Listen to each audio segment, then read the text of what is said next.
어머니, 어머니, 정신 차리세요. 한지우는 계단 아래 쓰러진 시어머니를 발견하고 비명을 질렀습니다. 7개월 된 배를 안고 황급히 119에 전화를 걸었죠. 여보세요. 빨리요.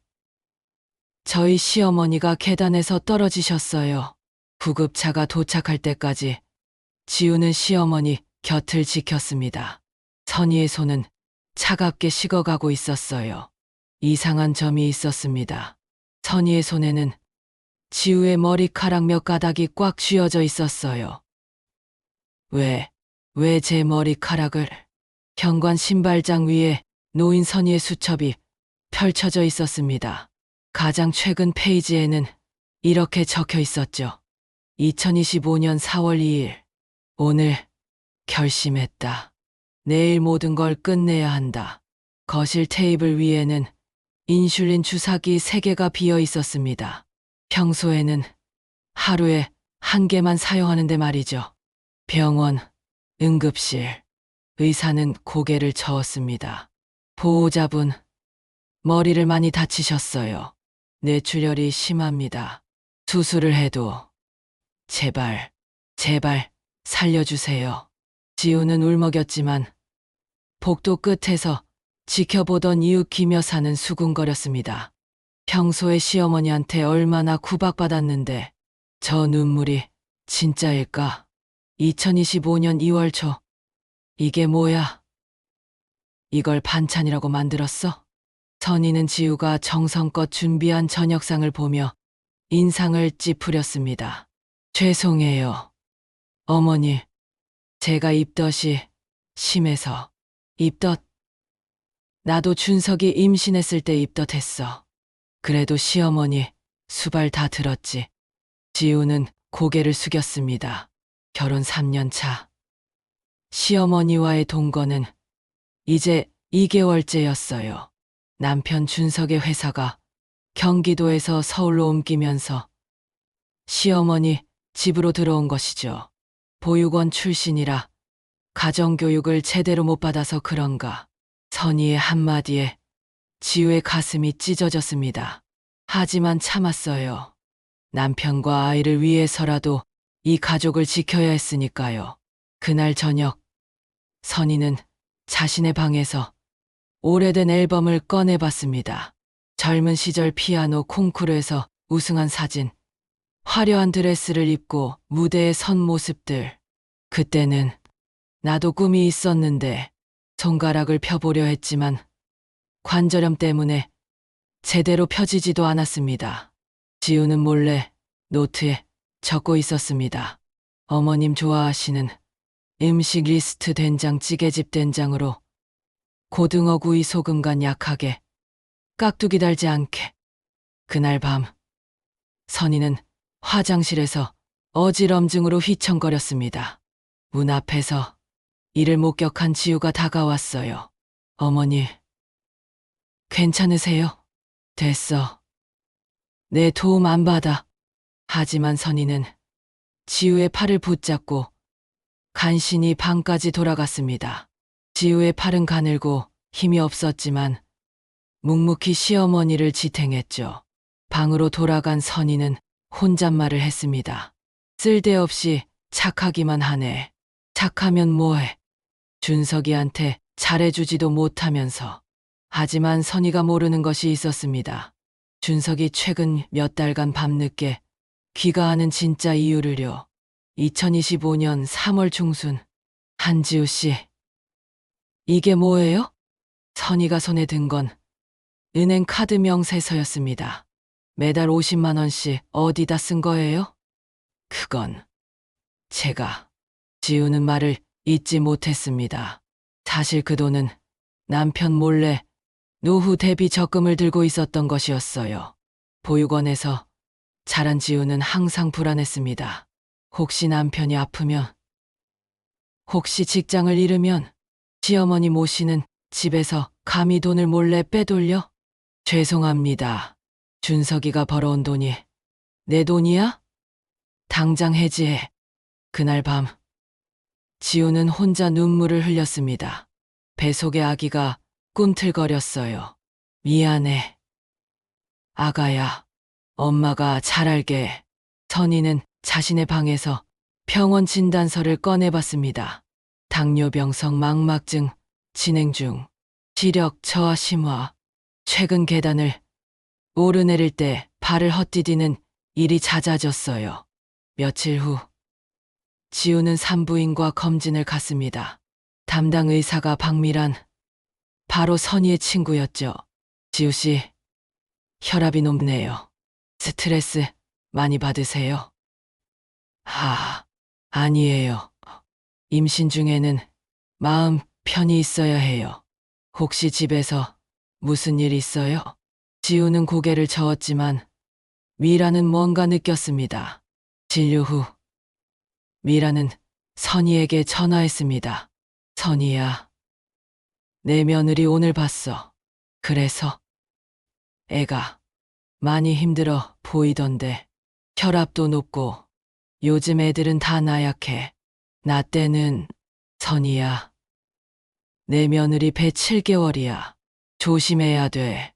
전화를 끄는 선희는 찻잔을 내려놓으며 생각에 잠겼습니다. 2025년 3월 25일 준석이 또 늦게 들어왔습니다. 새벽 1시가 넘은 시각이었죠. 여보, 야근 많이 하네요. 응, 신약 개발 중요한 시기라서. 하지만 준석의 와이셔츠에서 낯선 향수 냄새가 났습니다. 지우는 모른 척했지만 선희는 알아챘습니다. 다음 날 선희는 준석을 불러 앉혔어요. 너 요즘 무슨 일 있니? 무슨 말씀이세요? 엄마는 다 알아. 내가 어릴 때부터 거짓말하면 눈을 못 마주치잖아. 준석은 한참을 망설이다 입을 열었습니다. 엄마, 사실은 회사에서 프로젝트가 실패했어요. 뭐? 3개월 전부터. 저 구조조정 대상이에요. 언제 잘릴지 몰라요. 선희는 충격을 받았습니다. 그럼 매일 밤늦게 들어온 건 아르바이트요. 대리운전이랑 새벽 배송하고 있어요. 지우한테는 말 못했어요. 왜? 엄마, 지우는 임신 중이잖아요. 걱정시키기 싫었어요. 그리고 준석은 눈물을 흘렸습니다. 지우는 고아 출신이라 평생 불안하게 살았잖아요. 제가 직장 잃는다는 거 알면 얼마나 무서워할까요? 그제야 선희는 깨달았습니다. 자신이 며느리에게 했던 모든 말들이 얼마나 잔인했는지를. 보육원 출신이라 가정교육을 못 받았다는 자신의 말이 며느리에게 얼마나 큰 상처였을지를. 선희는 서랍에서 오래된 편지 한 통을 꺼냈습니다. 30년 전 시어머니가 자신에게 보낸 편지였어요. 선희야, 너는 부잣집 외동딸로 자라서 고생을 몰라. 우리 집안 며느리가 되려면 더 겸손해야 해. 젊은 시절 이 편지를 받고 선희는 얼마나 울었던가요.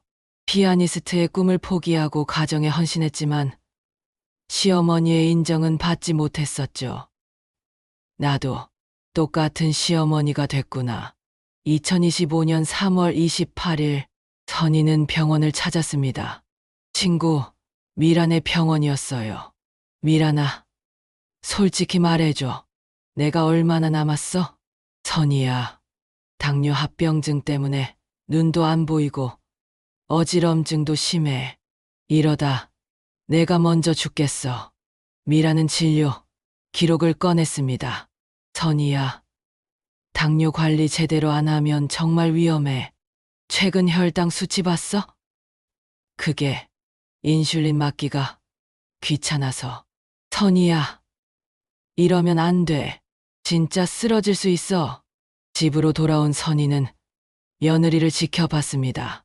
지우는 개가 불러 움직이기 힘들었지만 빨래를 개고 있었어요. 지우야, 네, 어머니. 그냥 앉아. 내가 할게. 어머니. 지우는 눈이 휘둥그레졌습니다. 시어머니가 처음으로 자신에게 친절한 말투를 쓴 것이었죠. 그날 밤, 선희는 일기를 썼습니다. 2025년 3월 28일. 오늘 깨달았다. 내가 며느리에게 했던 모든 말들이 30년 전 시어머니가 나에게 했던 말들과 똑같았다는 것을. 나는 내가 가장 증오하던 사람이 되어 있었다. 2025년 4월 1일, 선희는 친구 미란을 만났습니다. 미란아, 부탁이 있어. 뭔데? 내가 만약 무슨 일이 생기면 이 봉투를 경찰에 전해줘. 선희야. 무슨 소리야? 그리고 이건 지우에게 전해줘. 내가 직접 못 줄 것 같아서. 봉투 안에는 통장과 편지가 들어 있었습니다. 편지 내용. 지우야, 미안해. 내가 너무 늦게 깨달았구나. 너는 정말 착한 아이야. 준석이와 아기 잘 키워. 이 돈은 아기 교육비로 써라. 시어머니가 통장에는 3천만 원이 들어 있었습니다. 선희가 평생 모은 돈이었죠. 선희야, 왜 이러는 거야? 미란아, 나 이제 못 볼 것 같아. 며느리 얼굴을. 무슨 소리야? 선희는 웃었습니다. 나 요즘 계단 오르내릴 때마다 어지러워. 당뇨 때문에 눈도 잘 안 보이고 언젠가 떨어질 것 같아. 그럼 병원에 입원해. 싫어. 나는 집에서 죽고 싶어. 내가 태어난 집에서. 4월 2일 밤, 선희는 지우를 불렀습니다. 지우야, 오늘 저녁 뭐 먹고 싶어? 네. 어머님이 편하신 걸로. 아니, 내가 먹고 싶은 거 말해봐. 그럼 된장찌개요. 어머님 스타일로 끓인. 선희는 미소 지었습니다. 그래, 내가 끓여줄게. 그날 저녁, 선희는 평생 해본 적 없던 요리를 했습니다. 관절염으로 뻣뻣한 손가락으로 된장찌개를 끓였죠. 어머니, 제가 도와드릴게요. 아니야, 내가 할게. 너는 앉아 있어.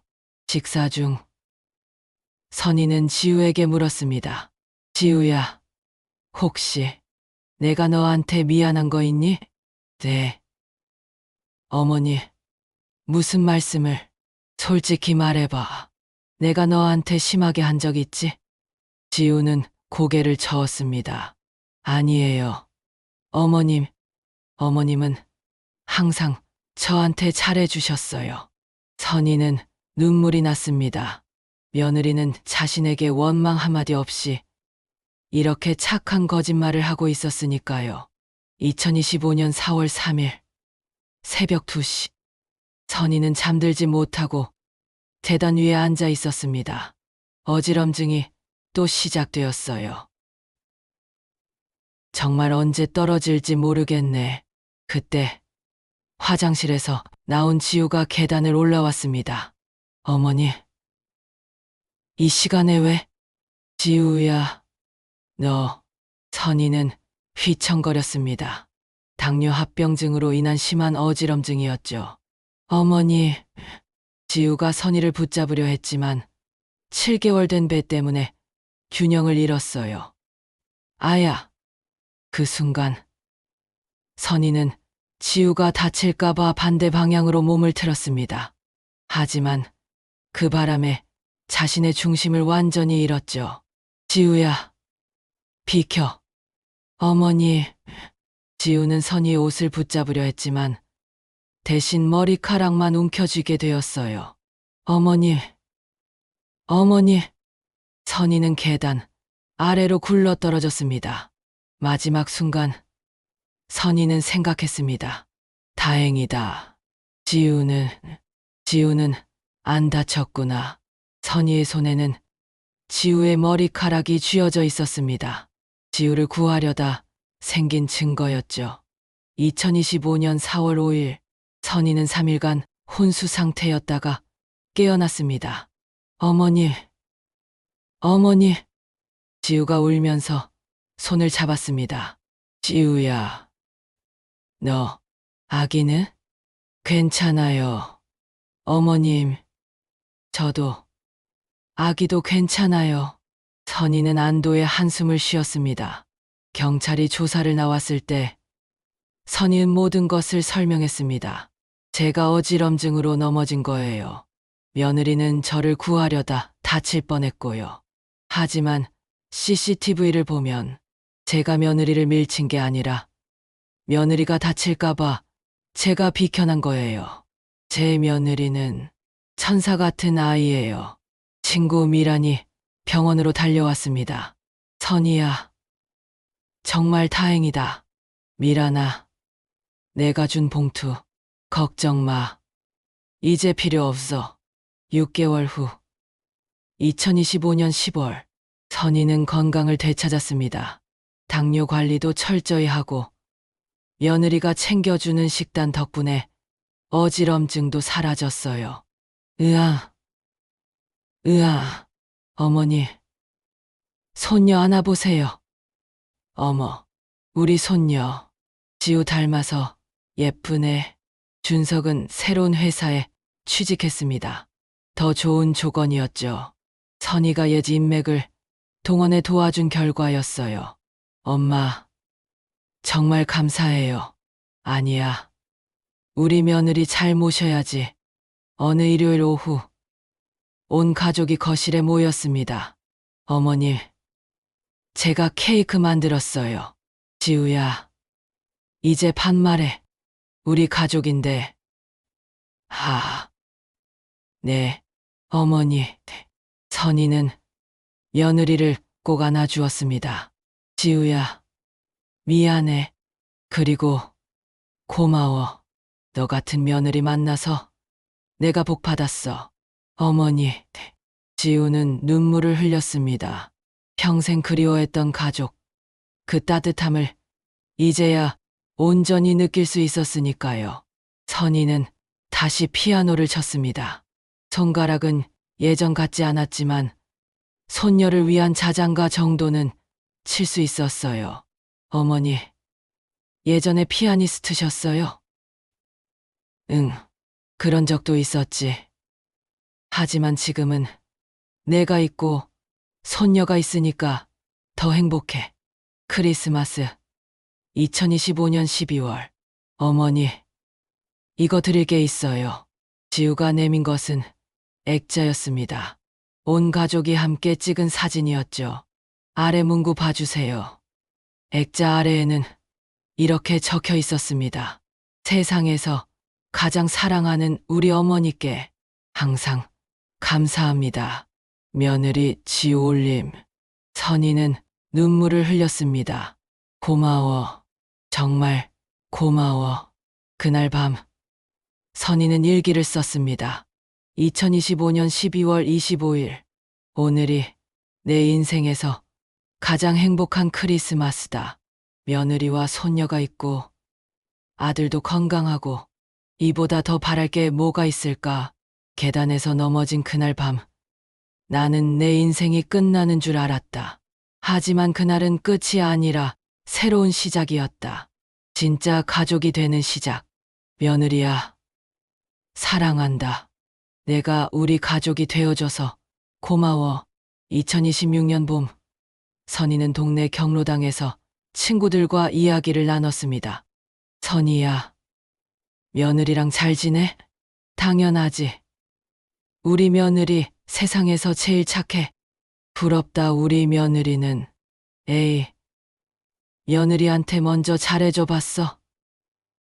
우리가 먼저 마음을 열어야 상대도 마음을 여는 거야. 선희는 이제 고부갈등 상담사가 되었습니다. 자신의 경험을 바탕으로 다른 시어머니들에게 조언을 해주었죠.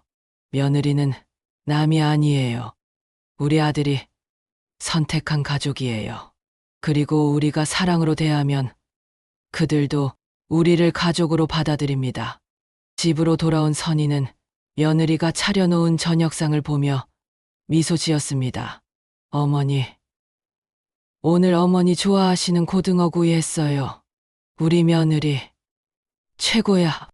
손녀는 할머니 무릎에 앉아 까르르 웃었습니다. 이것이 진짜 가족이었습니다. 피보다 진한 사랑으로 이어진 관계. 그날 밤 계단에서 떨어졌던 사고는 이 가족에게 가장 큰 선물이 되었습니다. 서로를 이해하고 서로를 사랑하게 된 계기였으니까요.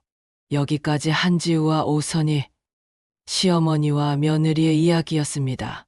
계단에서의 사고는 끔찍한 일이었지만 그 사고를 통해 두 사람은 진짜 가족이 될 수 있었습니다. 시어머니는 깨달았습니다. 자신이 며느리에게 했던 모든 말들이 과거 자신이 상처받았던 말들과 똑같았다는 것을요. 우리는 때때로 자신이 가장 싫어하던 사람이 되어 있곤 합니다. 며느리는 배웠습니다. 진정한 가족은 피로 연결된 것이 아니라 사랑과 이해로 만들어진다는 것을요. 혹시 지금 고부 관계로 힘들어 하시는 분들이 계신가요? 먼저 손을 내밀어 보세요. 상대방도 당신만큼 외롭고 당신만큼 사랑받고 싶어 한답니다. 시어머니 세대는 평생 자식을 위해 헌신했습니다. 그들에게도 꿈이 있었고 포기한 것들이 많았어요. 그 서러움을 이해해 주세요. 며느리 세대는 새로운 가족을 만들기 위해 노력합니다. 낯선 가족 속에서 자리를 찾는 것은 정말 힘든 일이에요.